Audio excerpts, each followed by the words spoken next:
ఎమ్మెల్యేలు కడియం శ్రీహరి, తెల్లం వెంకట్రావు, దానం నాగేందర్ల పార్టీ ఫిరాయింపులపై హైకోర్టులో విచారణ చేపట్టాలని మాజీ ఎంపీ బోయినపల్లి వినోద్ కుమార్ అన్నారు. హన్మకొండ జిల్లా కేంద్రము బాలసముద్రంలోని బీఆర్ఎస్ పార్టీ కార్యాలయంలో ఏర్పాటు చేసిన మీడియా సమావేశంలో ఆయన మాట్లాడారు. తెలంగాణ రాష్ట్ర శాసనసభ స్పీకర్ ప్రసాద్, సీఎం రేవంత్ రెడ్డి, రాహుల్ గాంధీ, ఖర్గే మాటలు వినకూడదని తెలిపారు. వెంటనే తన అధికారాన్ని వినియోగించి విచారణ చేపట్టాలని స్పీకర్ను కోరారు. ఫిరాయింపులపై చట్ట సవరణ లేకపోతే ప్రజలకు ప్రజాస్వామ్యంపై విశ్వాసం కోల్పోతుందన్నారు. ప్రజా తీర్పుపై ప్రజాప్రతినిధులు తప్పుడు నిర్ణయాలకు ఆస్కారం ఉండకూడదని ఈ సందర్భంగా మాజీ ఎంపీ తెలిపారు.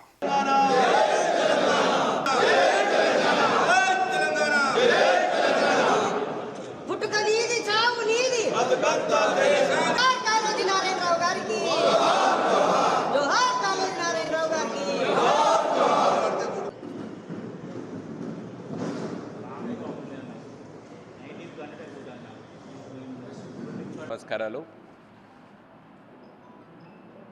ఈరోజు వరంగల్ మహానగరంలో హన్మకొండలో బీఆర్ఎస్ పార్టీ కార్యాలయంలో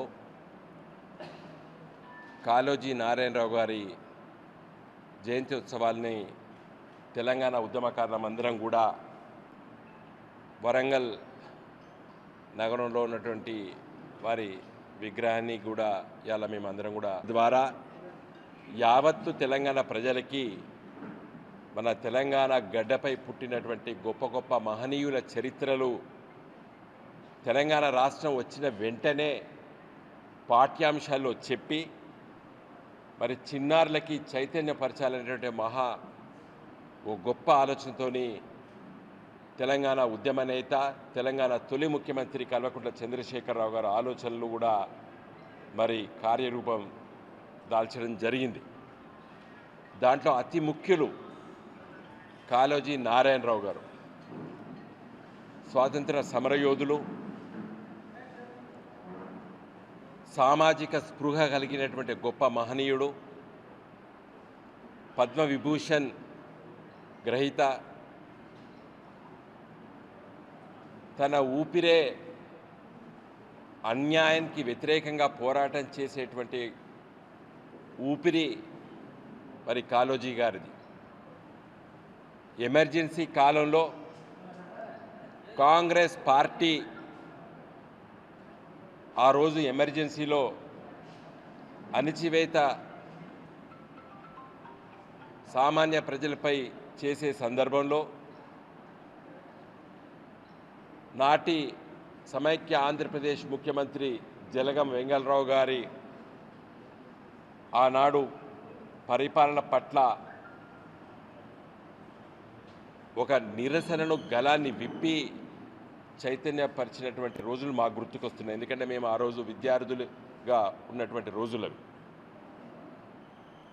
వారికి శాసనసభలు కూడా వారికి వ్యతిరేకంగా కూడా మరి అప్పుడే వచ్చినటువంటి శాసనసభ ఎన్నికలు కూడా పోటీ చేశారు కాళోజీ గారు.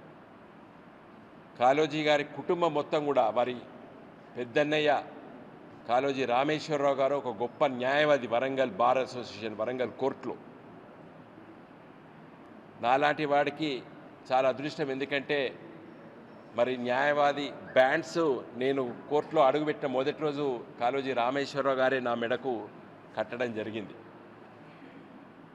గొప్ప మహనీయుల స్ఫూర్తి తీసుకొని మరి వారి ఆలోచనలు తీసుకొని చైతన్యంతో నిండినటువంటి కుటుంబం తెలంగాణ కుటుంబం. తెలంగాణ రాష్ట్రం కోసం మరి పోరాటం చేయాలని చెప్పి ఆలోచన తెలంగాణలో అతి ముఖ్యమైనటువంటి నగరం వరంగల్ నగరం.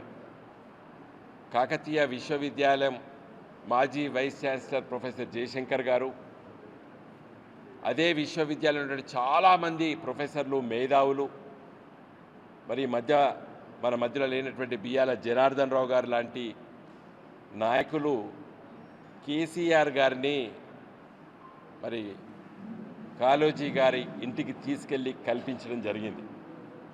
మేము గులాబీ జెండా పార్టీ పెట్టి మేమందరం 2001 ఏప్రిల్ తర్వాత మే, జూన్ మాసాల్లో పార్టీని విస్తృతపరిచే సందర్భంలో కేసీఆర్ గారు వరంగల్కి వచ్చినప్పుడు మరి కాళోజీ గారి ఇంటికి మేమందరం కలిసి వెళ్ళినాం. కాళోజీ గారు ఆ రోజు ఒకటే మాట అన్నారు, ఈ ఉద్యమాన్ని లేపి నప్పుడు కింద పెట్టద్దు, కానీ కింద పెట్టద్దు, దీన్ని చివరి వరకు పోరాటం చేయాలని చెప్పి ఒక మాట కూడా ఆ రోజు వారు వ్యక్తపరిచారు. అదే స్ఫూర్తితోని కేసీఆర్ గారు ఎత్తుకున్నటువంటి తెలంగాణ ఉద్యమాన్ని తెలంగాణ రాష్ట్రం వచ్చేంత వరకు విస్మరించలేదు. మరి తెలంగాణ రాష్ట్రాన్ని సాధించడం 10 సంవత్సరాలు తెలంగాణ అభివృద్ధి వైపు తీసుకెళ్లడం జరిగింది. ప్రజాస్వామ్యం లోపల ఎన్నికల్లో గెలుపు ఓటములు సహజం. ఈరోజు ఈ గులాబీ జెండా అధికారంలో లేకపోయినప్పటికీ కూడా మరి మాలాంటి ఇంత వందల మంది కార్యకర్తలం ఈరోజు మరి కాళోజీ గారి స్ఫూర్తిని వారి ఆలోచన విధానాన్ని కొనసాగించాలని చెప్పి మళ్ళీ ఒక రోజు ఈరోజు ఈ జయంతి నాడు మేము శపథం తీసుకుంటున్నాము. అందుకోసం మేము పెద్ద ఎత్తున నినాదాలు కూడా చేస్తాము. ఇప్పుడే తెలంగాణకు అన్యాయం జరిగితే ఊరుకునేది లేదు.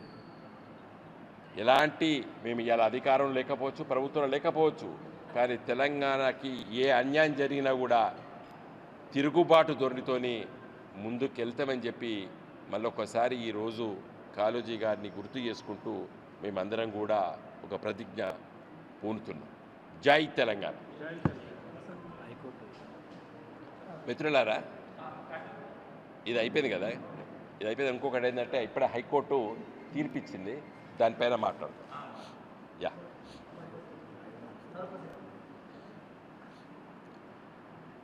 ఇప్పుడే అందిన వార్త, తెలంగాణ రాష్ట్ర హైకోర్టు ఈ శాసనసభ్యులు ముఖ్యంగా దాన నాగేంద్రరావు గారు, మన కడియం శ్రీహరి గారు, వెంకట్రావు గారు భద్రాచలం, వారి ముగ్గురి పైన ఒక విచారణ జరిగింది హైకోర్టులో. ఏది స్పీకర్ గారి దగ్గర ఉన్న పిటిషన్ను డిస్పోజ్ చేయాలి తొందరగా అని చెప్పి దానిపైన సుదీర్ఘమైనటువంటి మరి వాదనలు ప్రతివాదనలు జరిగి ఈరోజే ఇప్పుడే జడ్జిమెంట్ ఇవ్వడం జరిగింది. ఆ జడ్జిమెంట్లో హైకోర్టు ఏం తీర్పిచ్చిందంటే వెంటనే 4 వారాల లోపల మరి ఆ పిటిషన్స్ని అంటే విచారించి మరి దానిపైన ఒక నిర్ణయం తీసుకోవాలని చెప్పి హైకోర్టు ఆదేశించింది. మరి ఈ 4 వారాల లోపల స్పీకర్ గిట్ట నిర్లక్ష్యంగా వ్యవహరిస్తే అది మళ్ళీ మేమే స్వీకరిస్తామని చెప్పి కూడా ఆదేశించినట్టు ఇప్పుడే టీవీలలో చూస్తున్నాం. సరే, ఈ వార్త మరి వేచి చూడాలి. స్పీకర్ గారు 4 వారాల్లో మరి దానిపైన చర్యలు తీసుకుంటారని చెప్పి ఆశిస్తున్నాం. ఇదే సందర్భంలో నేను ఒక న్యాయవాదిగా మరి 2004, 2009లో మన హన్మకొండ పార్లమెంట్ సభ్యుడిగా నేను ఢిల్లీలో ఆ రోజు మా పార్టీకి సంబంధించినటువంటి మరి పార్లమెంటు సభ్యులు ఒకరు పార్టీ నిర్ణయానికి వ్యతిరేకంగా ఆలోచన చేస్తే మేము కూడా స్పీకర్ దగ్గర ఒక పిటిషన్ వేశాం. ఏది ఆ రోజు సోమనాథ్ చటర్జీ గారు ఉండే, పార్టీని ధిక్కరించి నిర్ణయం తీసుకున్నారు, ఓటింగ్లో పాల్గొన్నారని చెప్పేసి మేము ఆ రోజు ఆలయ నరేంద్ర గారి పైన పిటిషన్ వేశాం సోమనాథ్ చటర్జీ గారి దగ్గర. అప్పుడు కూడా ఇదే మరి దాన్ని నాన్చుడి ధోరణితో ఉంటే కూడా మేము పట్టుబట్టి మరి సరే నిర్ణయం జరిగింది, విచారణ జరిగింది, అది వేరే విషయం. 1900 అంటే ఈ అనర్హత శాసనసభ్యులు కానీ పార్లమెంట్ సభ్యులు కానీ పార్టీ నిర్ణయానికి వ్యతిరేకంగా ఓటు వేసినా, పార్టీ మార్పుడు జరిగినా, పార్టీ మార్చినా మరి అనర్హత వేటకు గురవుతాడని చెప్పేటువంటి చట్టము 1985లో రాజీవ్ గాంధీ గారు ప్రధానమంత్రిగా అయిన కొత్తలో 52 రాజ్యాంగ సవరణ ద్వారా ఈ చట్టం రావడం జరిగింది. 10th షెడ్యూల్ అంటారు పార్లమెంట్ రాజ్యాంగంలో. 10th షెడ్యూల్ 1985లో వచ్చింది. దురదృష్టం ఏంటంటే ఒక సమయం దాంట్లో పెట్టకపోవడమే స్పీకర్కి నిర్ణయాన్ని ఎన్నిసార్లు వాయిదా చేసినా కూడా ఏం చేయలేకపోతున్నాయి రాజకీయ పార్టీలు. 1985 అంటే అవి 15 సంవత్సరాలు, ఇది 24 సంవత్సరాలు, దాదాపు 39 సంవత్సరాలు ఈ చట్టం వచ్చినప్పటికీ కూడా ఈ లొసుగు ఉన్నది 10th షెడ్యూల్లో. స్పీకర్, శాసనసభ స్పీకర్లు కానివ్వండి, పార్లమెంటు అంటే లోక్సభ స్పీకర్ కానీ రాజ్యసభ చైర్మన్ కానీ వాళ్ళకి ఒక 4 వారాల లోపల మీరు నిర్ణయం చేయాలని చెప్పి దాంట్లో ఉంటే ఇన్ని అనార్థాలకు దాపరించకపోవు. మరి ఈరోజు మోడీ గారి ప్రభుత్వం ఉన్నది, ఎన్నో చట్ట సవరణలు చేస్తాడు, రాజ్యాంగ సవరణలు చేస్తాడు. ఇది ఎందుకు చేయడు మోడీ గారు? అన్ని నీతులే చెప్తారు. ఇలా 10th షెడ్యూల్లో స్పీకర్ 4 వారాల లోపల దరఖాస్తు ఇచ్చిన తర్వాత డిస్పోజ్ చేయాలని చెప్పి దాంట్లో రాస్తే ఈ లొల్లే ఉండకపో, ఈ కోర్టులో లొల్లి ఉండకపో. నాకు చాలా బాధేస్తుందంటే ఒక శాసనసభ స్పీకర్ గారు ఒక కోర్టుతోని చివాట్లు తినాలా? కాబట్టి దయచేసి ప్రసాద్ గారు, తెలంగాణ రాష్ట్ర శాసనసభ స్పీకర్ గారు, మీరు ఈ రేవంత్ రెడ్డి మాటలు, రాహుల్ గాంధీ మాటలు, ఖార్గే గారి మాటలు వినకండి. మీరు వెంటనే మీకు అధికారం ఉన్నది, విచారణ చేయండి, దానిపైన నిర్ణయం తీసుకోండి. నేను మళ్ళీ ఒకసారి చెప్తున్నాను, ఈరోజు దేశంలో ఉన్నటువంటి రాజకీయ పార్టీలు పట్టుబట్టి పార్లమెంట్లో 10th షెడ్యూల్ని సవరణ చేయాలి.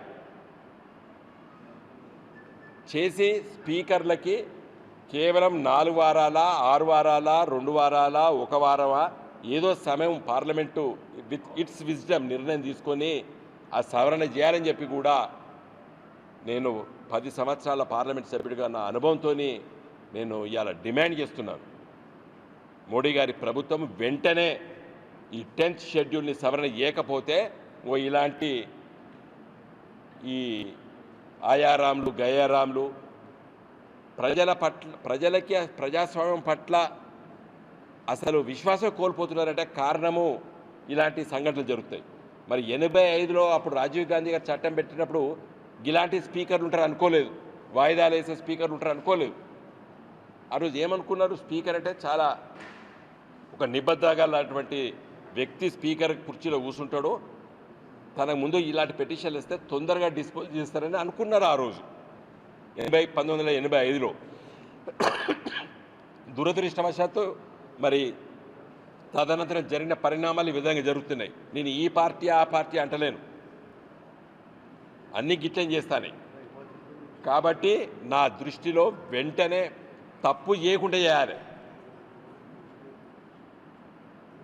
తప్పు చేసే ఆస్కారం ఉండకూడదు. కాబట్టి స్పీకర్లకి ఆ విచక్షణ అధికారాలు లేకుండా కేవలం 4 వారాల లోపట్నే మరి డిస్పోజ్ చేయాలని చెప్పి రాజ్యాంగ సవరణ 10th షెడ్యూల్ చేయాలని చెప్పి కూడా ఇవాళ నేను డిమాండ్ చేస్తున్నాను.